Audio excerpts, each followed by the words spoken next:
What's up YouTube? In today's video, we are having a look at the Redragon K599 DEIMOS keyboard. This is essentially a 65% 10 keyless mechanical keyboard, and we're going to see if this gaming keyboard has what it takes to earn your hard-earned cash, do a power review, check out all the stuff it has to offer. As always guys, if you do enjoy this review, hit that like button, subscribe to my channel, it means a ton to me. And if you are actually interested in purchasing this keyboard by the time you're done with this review, check out the video description for a promo code and a nice discount. Starting off with the packaging, you can see you have a very presentable box. So you have a graphical image of the actual keyboard or K599 keyboard itself, and you also have some basic features highlighted. On the back side, again, you have another graphical image of the keyboard, some signature features that you'll find on the keyboard in various languages, might I add. Anyway, we'll proceed to remove the content seal on either side of the box. Once you do this, inside you'll find another box, and this box is really cool because you actually have the Redragon branding in the dead center. It looks super sleek and cool.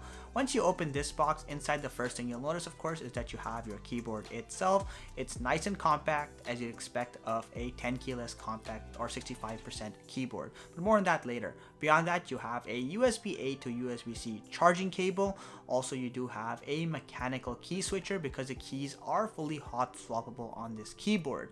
You also have 3 spare linear swappable keys in case you wear out any of the keys on the keyboard, and you also have a Redragon sticker. Finally, you do have the instruction manual and quick start guide. Gives us a quick read to know how to get started with the keyboard. Starting with weight, this keyboard weighs approximately 1.4 pounds. It's also worth noting the primary build material here is hard TPU. However, don't let that discourage you because this is a very sturdy and well built keyboard for the most part. So from the top side, you can see you have well labeled keys. They're pretty easy to read whether you have the backlighting on or off. Also, it's worth noting you have a reasonable amount of space between each individual key. That's always a nice touch. Now, since this is essentially a 65% wireless mechanical keyboard, you don't have a dedicated number line. So if you are someone who's heavily reliant on number crunching, you may want to take that into consideration. As we make our way to the side of the keyboard, you can see you have the USB-C port. This is used to charge the keyboard and also use it in wired mode if you so wish. Also, you have the on-off toggle for the actual keyboard itself. And finally, you have a power indicator.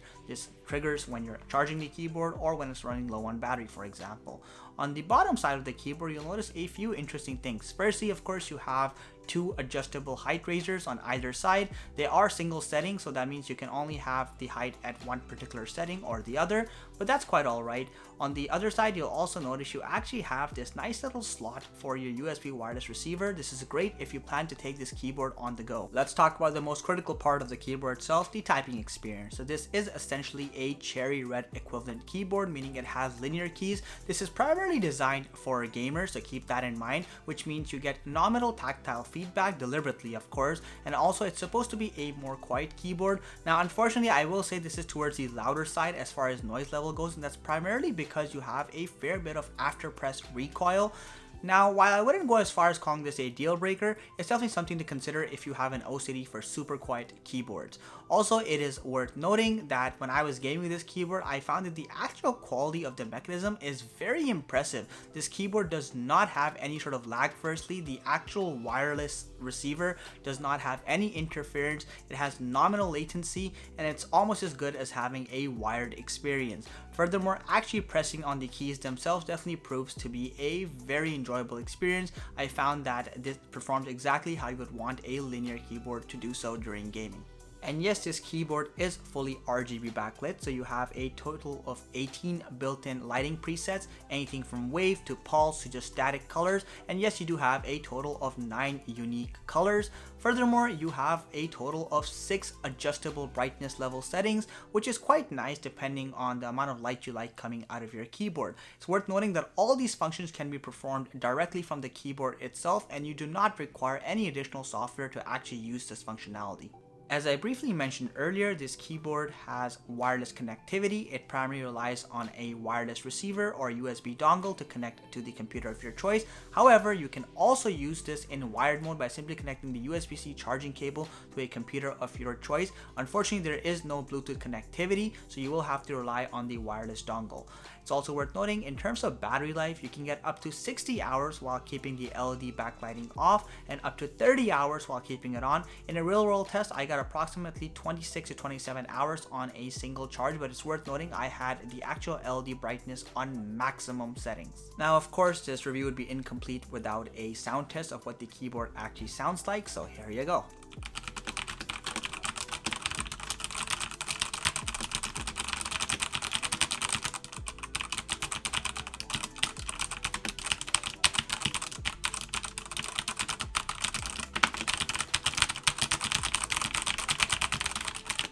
So priced at approximately $76 USD, the K599 DEIMOS wireless keyboard definitely brings a fair bit of value. If you are someone who prefers compact 10 keyless keyboards, this 65% keyboard will be ideal for you given the fact that it has a super small but well built and sturdy form factor.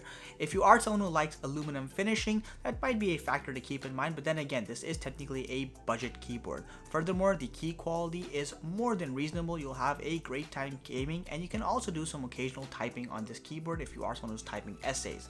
It is worth noting, unfortunately, you do have a rather loud linear switch that's a little bit above the average linear quality I'd expect. So if you are someone who likes having super quiet keyboards, that's a consideration. Aside from that, the backlighting of this keyboard is more than adequate. You get plenty of diversity given the fact, again, this is a budget keyboard, and I would wholeheartedly recommend this keyboard to anyone who wants to stay below the $100 mark, but at the same time wants a high quality gaming experience with a compact keyboard. All in all, guys, if you enjoyed this review, hit that like button, subscribe to my channel, and don't forget, if you are interested in this keyboard, I actually have a promo coupon in the video description below, which will get you a nice discount. Thanks for watching. I'll catch you in the next one.